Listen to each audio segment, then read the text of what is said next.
There are tons of podcasts on the internet where the host is underqualified. This is not one of those podcasts. Mark Skelton has a bachelor's in psychology, a master's in clinical mental health counseling, and currently working on his doctorate in clinical psychology. And he has over 10 years of working in the field of psychology. Qualified. If it's mental health, psychology, empowerment, and self-improvement, he knows his stuff. During this show, you'll learn about general topics of psychology concepts and theories. Everything from neuroscience, psychology of fear, brain foods, psychoanalysis. What is therapy? What is depression? This is the Skelton Report. And this is your host, Mark Nathaniel Skelton. All right, welcome to the Skelton Report, a podcast for the people. I'm Mark Nathaniel Skelton, your host. I hope all is well your way. We got a good show today that will pique your interest, get you thinking, and I think is near and dear to our hearts as a people. This is the Exodus series, psychological study on the liberation and individuation of the black mind. I wanted to give you a little background, some of the purposes, the main points I want to accomplish, and then we'll get into the subject matter and material, and we'll take it from there.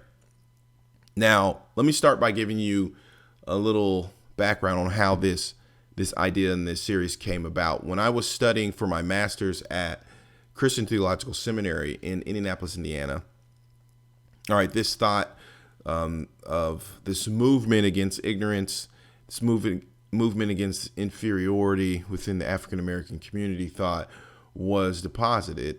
And I've been watering it. I believe now it's beginning to bud. And it's shrouded in the theme of the biblical narrative, the Exodus. And it basically captures this notion that we need a mass departure in the realm of the psyche with the African Americans in the United States of America, leaving the old ways of thinking and entering into new ways.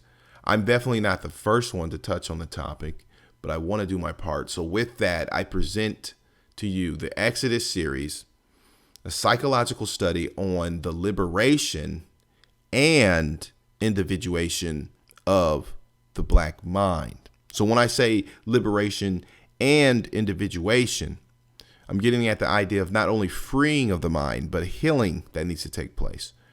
All right. When you think about the prisons and jails and criminal systems, if the individual does not have a rehabilitation that takes place, they end up back right where they started. When the Lord freed the young dead girl from the snares of death, he said, give her something to eat. So there's a restoration that needs to take place. He didn't just leave her hanging. So we can't just be freed and set loose. So these talks will be ongoing. It's a process. Individuation is a process to wholeness. And we'll learn that. When we get into the terms, we're going to be talking about psyche and individuation, what all that means.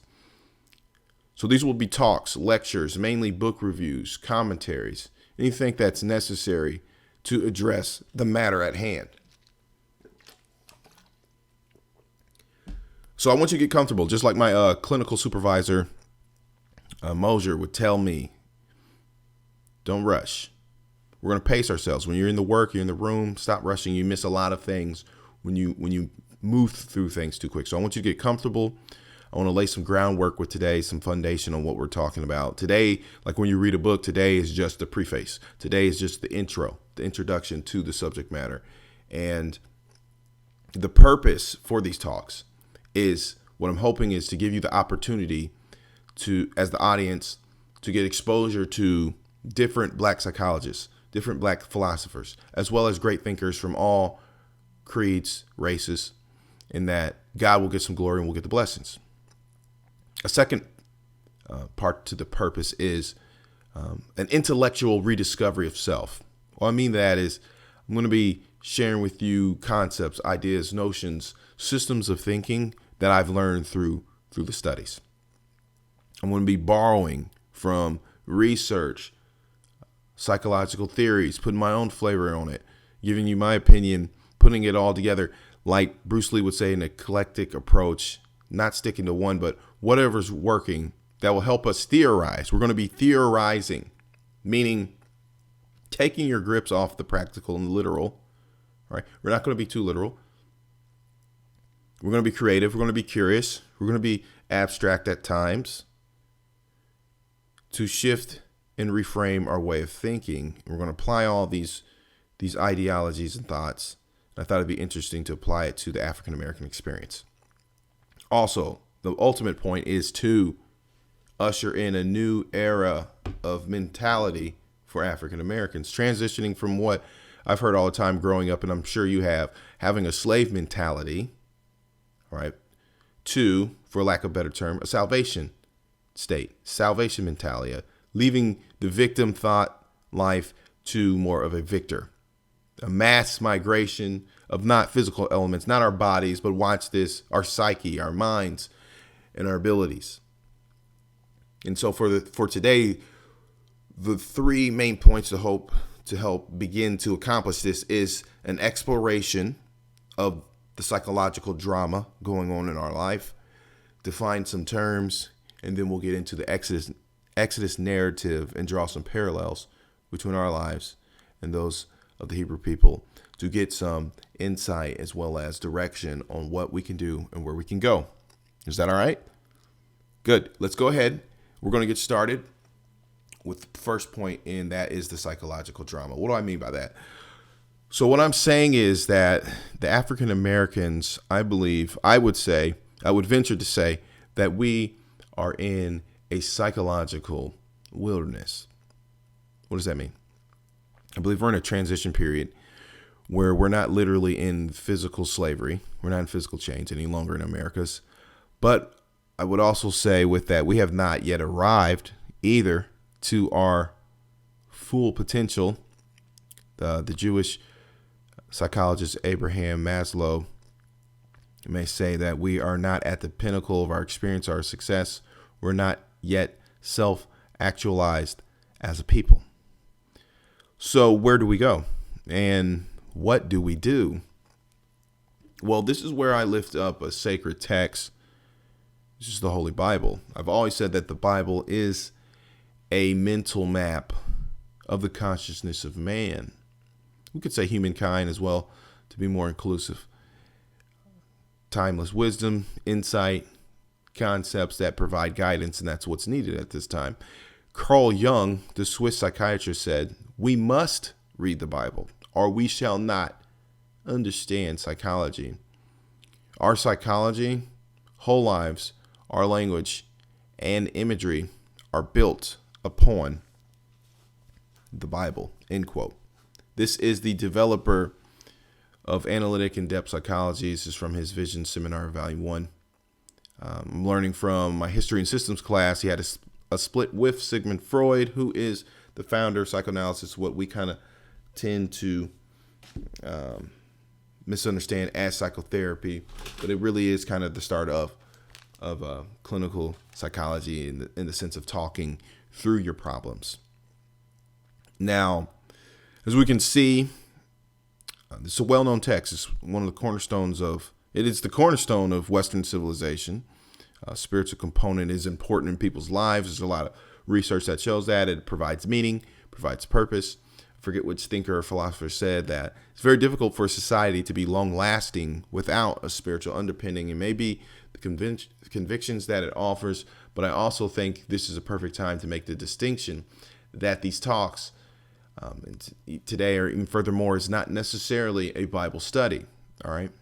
Are religious in the sense where we're going to be talking about doctrinal issues, so we can all relax on that aspect, but it's going to have the emphasis on a psychological review. So the text, the Bible, the scriptures is a multidimensional text, meaning it's parts on the salvation matters. You can talk about history through it. It has a side of poetry, it has a side that can be looked through as archaeology, and we are interested in the psychological interpretation. So underline that in your mind of the Exodus story. All right. But there will be some theological overlaps. That's inevitable. Jordan Peterson, the Canadian psychologist, says that there's there's a lot of similarities between the psyche and spirit, so it's going to be inevitable. But why this approach?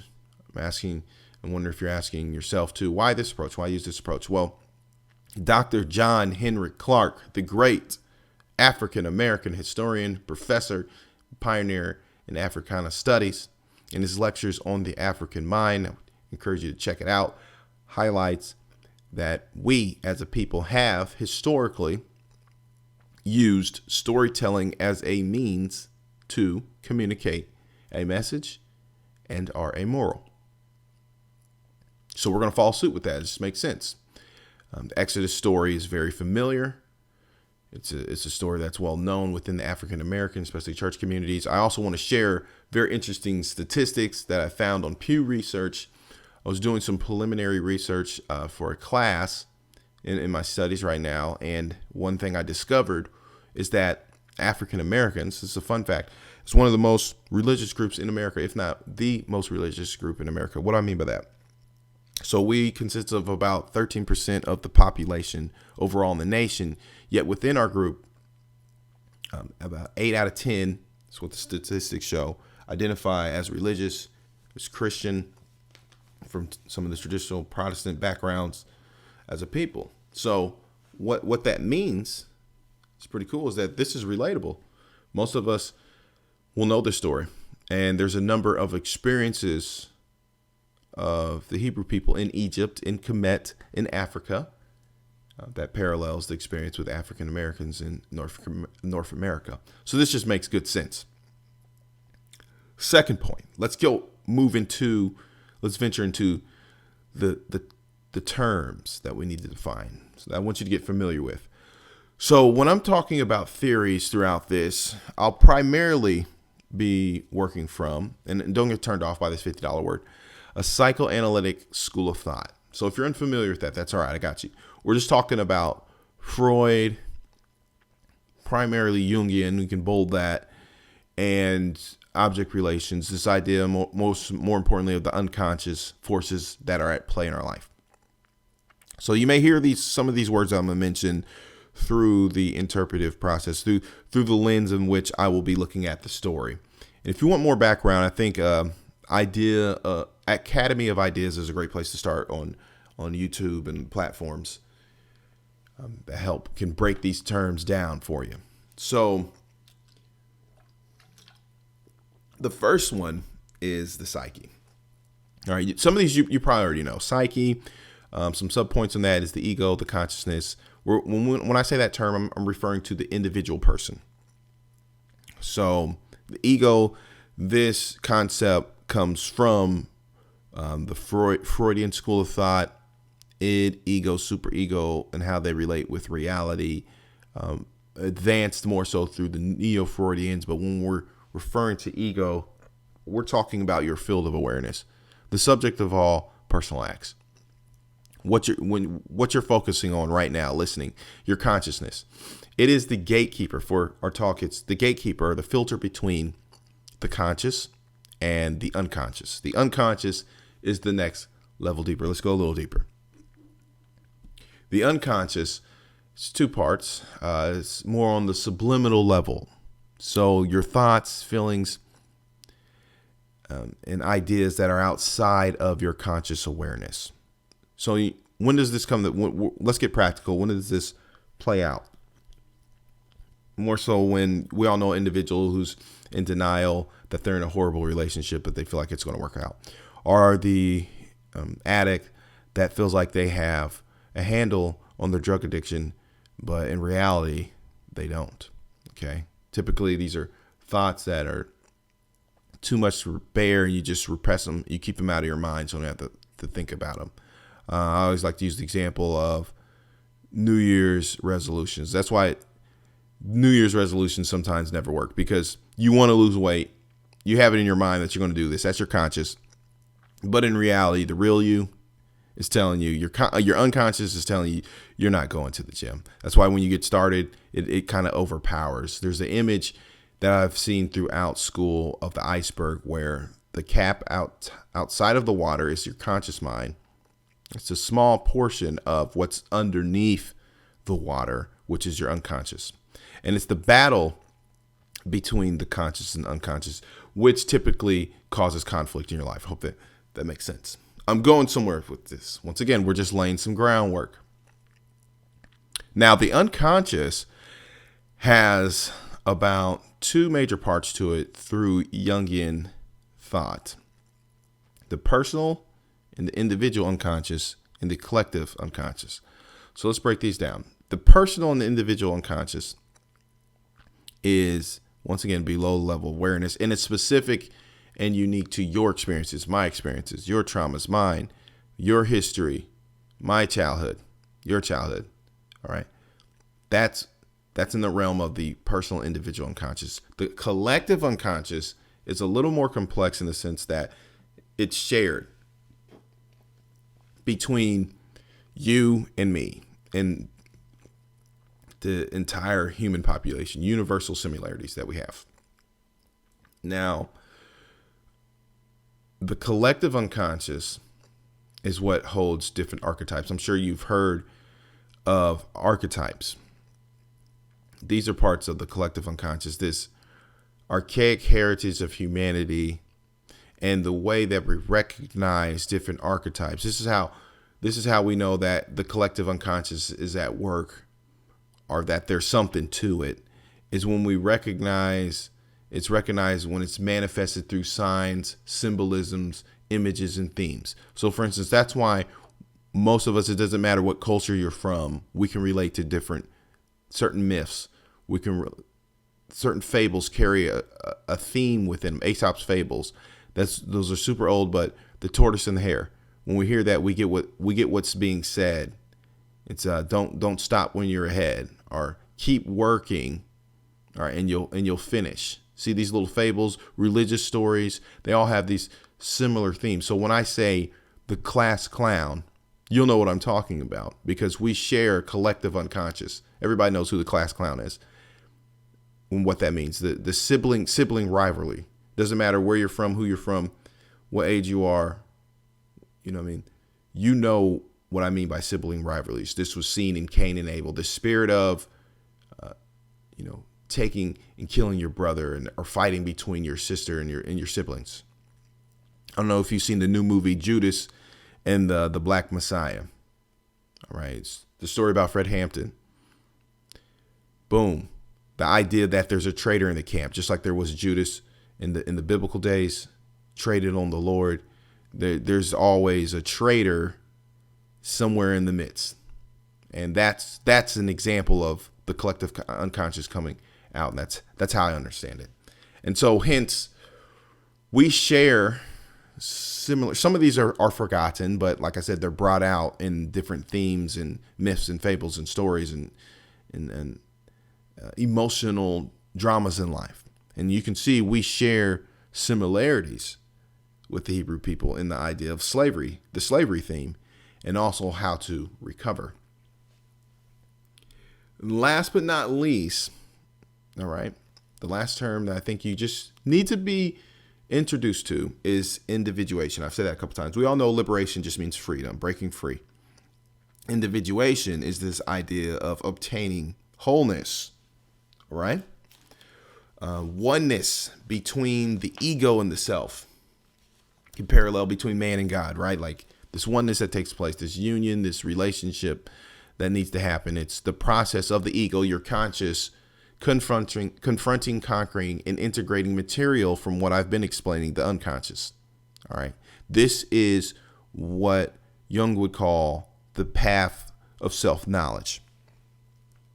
Now, I want to read something where it says some of Freud's, not Freud, but Jung's writing. Carl Jung would say it's paramount to confront and integrate contents of the unconscious. Failure to do so will result in a fragmented individual. Wow. I lift that up because I think about the African American people in America, and I feel like that is very identifying. When you don't address some of the themes that we've pushed out of our minds because they're almost too much to deal with, we're going to be fragmented. That's why I think we're not able to come together individually or as a people. And so that's once again, that's the spirit behind these talk, is to go on this journey to complete this wholeness that we need, some of this healing that's needed, that Dr. Naeem Akbar talks about, from what took place to us. And that could include forgiving what's happened to us. That could mean accepting and acknowledging what has happened to us. All right. And trying to work through that. So that's what we're going to do. We're going to get into narrative. But before going into the biblical narrative of the story, I want us to take a quick break. I want to share a special offer I have from you from my line of e-courses, which is Coping with Depression for Minorities. Welcome to Do-It-Yourself Mental Health, Coping with Depression for Minorities, e-course for African American community. At Skelton Neurocounseling, we understand the stigma of mental health. We also know the barriers with accessing mental health, such as lack of cultural providers, unwillingness to seek help, cost of services, and asking, where do I start? This is where Do-It-Yourself comes into play. Our e-courses are a great way into mental health services. In this course, you will learn about what exactly is depression, signs and symptoms, how depression impacts the brain, and ways to cope. You will also have activities and a certificate of completion when done. What is best about our psychoeducation courses are easy to follow, affordable, allow you to go at your own pace, and address concerns specific to African American and minority populations. The teacher of course, Mark in Skelton, has a master in counseling, currently pursuing doctorate in clinical psychology. Mark has over 10 years experience, serves in ministry and community organizations, and presents science and research to help you learn. So, if you are ready to learn, let's get started. Welcome to Do-It-Yourself Mental Health with Mark Nathaniel Skelton. All right, be sure to visit Udemy, that's udemy.com. Search my name, Mark Nathaniel Skelton, if you're interested in the e-course, and just use discount code Skelton Report. That's capital SKELTONREPORT, and I'll give you 25% off. This is my effort to be a resource and advocate within the African American community for mental health resources. So let's go ahead and get back to the topic at hand. We have discussed how we got here, why we're taking this route, some terms we need to know. And right now, I want to end off with the biblical narrative. We're actually going to draw some parallels between our storylines and demonstrate some of the individualistic and the collectivistic ideas that take place within the biblical narrative. Also, it's important to know that this story is not just in the past. It's not just history, but it's something that happens between us, and watch this, within us. I need us to capture that point. So, for instance, I want to give you some Bible hermeneutics that demonstrates this point of the individual and the collectivistic. So, in the prophecy, Hosea 11, verse 1, we see that the prophet says, when Israel was a child, referring to a group of people, then I loved him and called my son out of Egypt. The collective experience, the group. But also in Matthew 2:15, when the Holy Family was down in Africa after a series of dreams, they were called back up to come and settle into Nazareth. Matthew 2:15 tells us that this fulfilled what the Lord has spoken through the prophet, out of Egypt I called my son, an individual experience referring to the Christ. So you can see here, same thing being said, we can experience the same event, same dynamics, as a person, singular, or as a people, plural. And the Hebrew children in Egypt and Kemet, as well as African Americans in the United States, have experienced some of the same thing. What are these? So kind of laid some of these out, just point A, point B. Point A, the A of this is Africa, which is a centerpiece for both of us. The cradle of civilization, the cradle of philosophy, cradle of universities and societies. I think it's important for us to know this, that Africans and African Americans have, the reason why I'm lifting this up, we have a significant place in history. Dr. Thomas Oden says when you cut Africa out of the Bible and Christian memory, you have misplaced many pivotal scenes of salvation history. It is the story of the children of Abraham in Africa, Joseph in Africa, Moses in Africa, Mary, Joseph, and the Lord Jesus in Africa. This is in his book, How Africa Shaped the Christian Mind. This is something that we need to take ownership of on these thoughts and the data. In his book, he advocates that African Americans need to have these conversations amongst ourselves for it to be better received. And that's what's taking place right here. Next is the B of this is this idea of being turned on, this idea of enslaving those that are around you or underneath you. So as you know, the story goes, this new Pharaoh comes to power who didn't know Joseph and his people. And he saw that the Hebrew people were waxing mighty. They was growing strong. They was multiplying. And he had to enslave them. He had to take them over before he felt that this fear, this Darwinistic idea of the survival of the fittest, all right, this idea that I got to be superior than the other person, which I think is so outdated, all right? And we need to move past that idea and that way of thinking.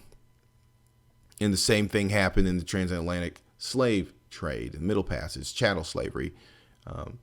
Certain slave masters that it would be best to go into Africa to enslave them and take advantage of them.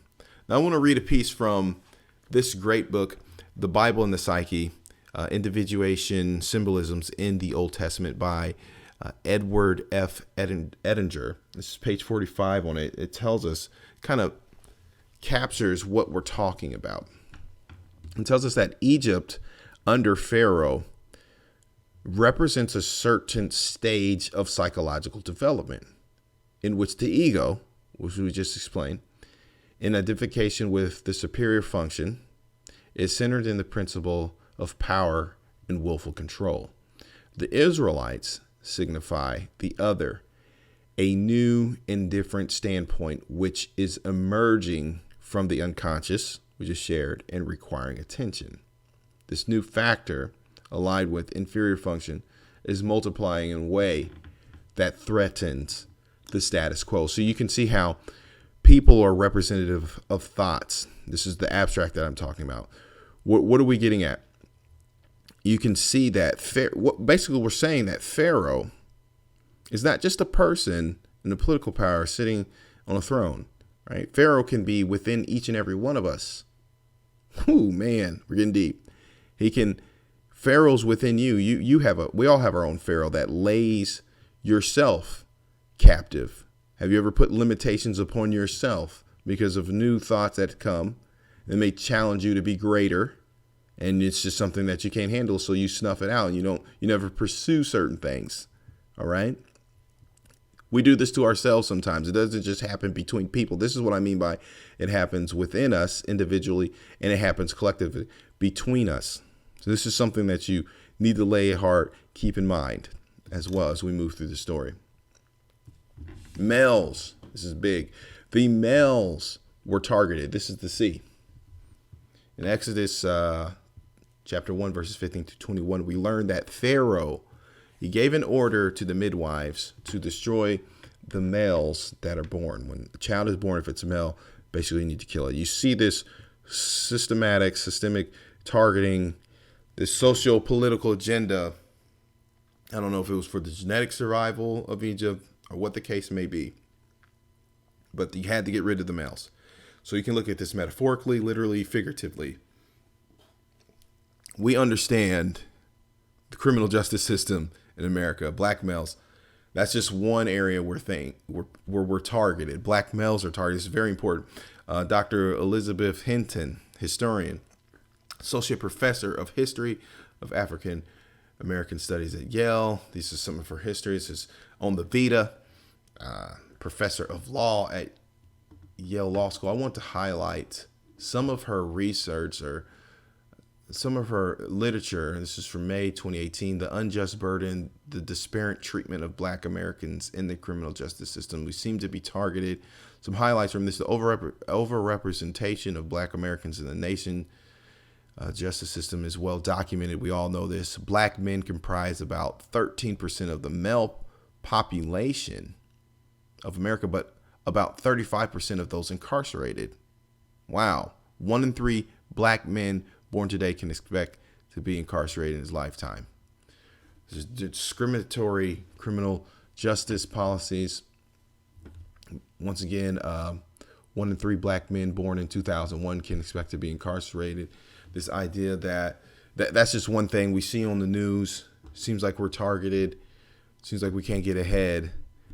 Hey, very interesting parallel. Even Dr. Jawanza, we'll be reading through one of his books, not this one in particular. Dr. Jawanza Kunjafu has a book titled Countering the Conspiracy to Destroy Black Boys. Very good book and very informative. And then once again, you see this parallel where the black child, but they must have some type of power with them if the black child is targeted. Okay, just like in Pharaoh, this is a point that we can get from the Exodus story.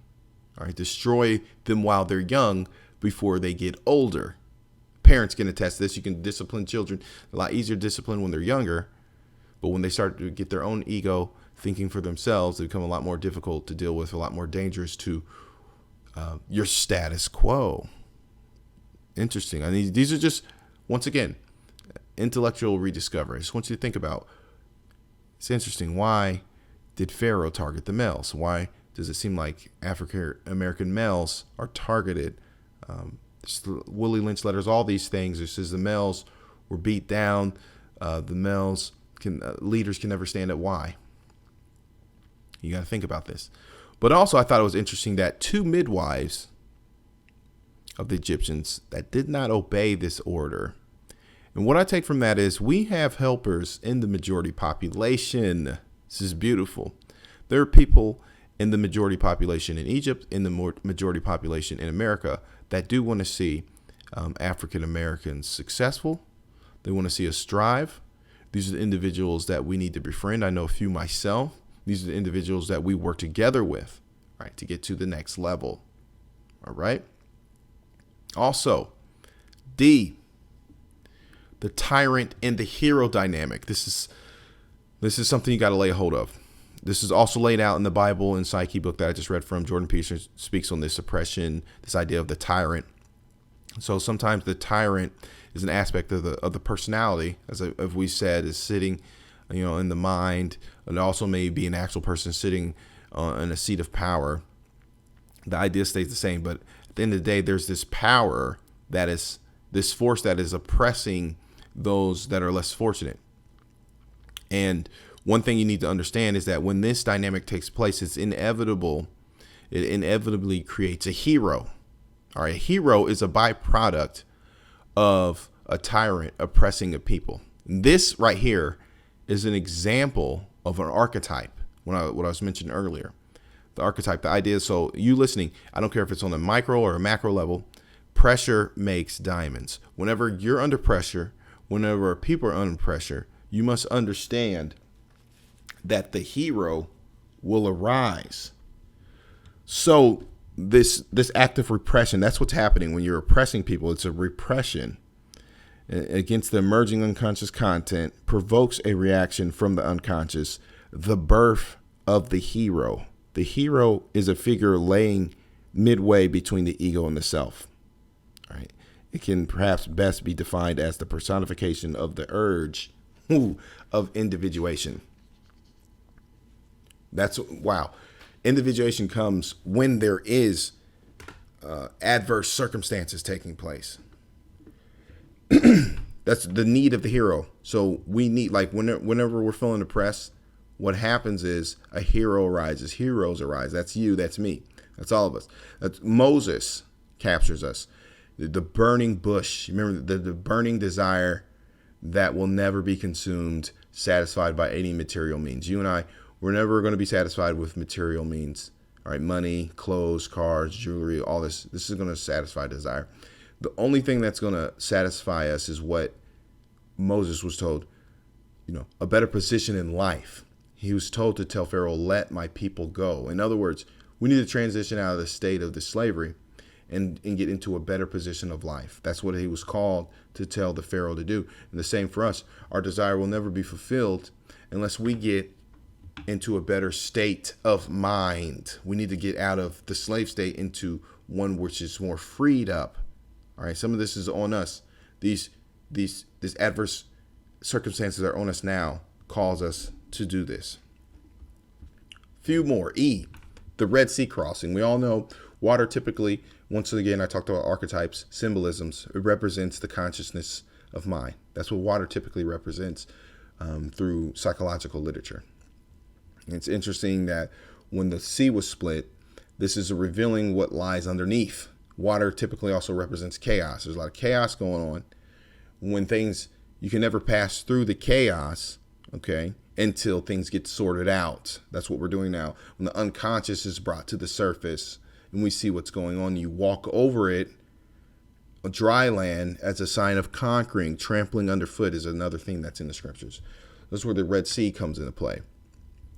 And this is where we're going to leave off here. This is where I think we're at. We're in the wilderness experience.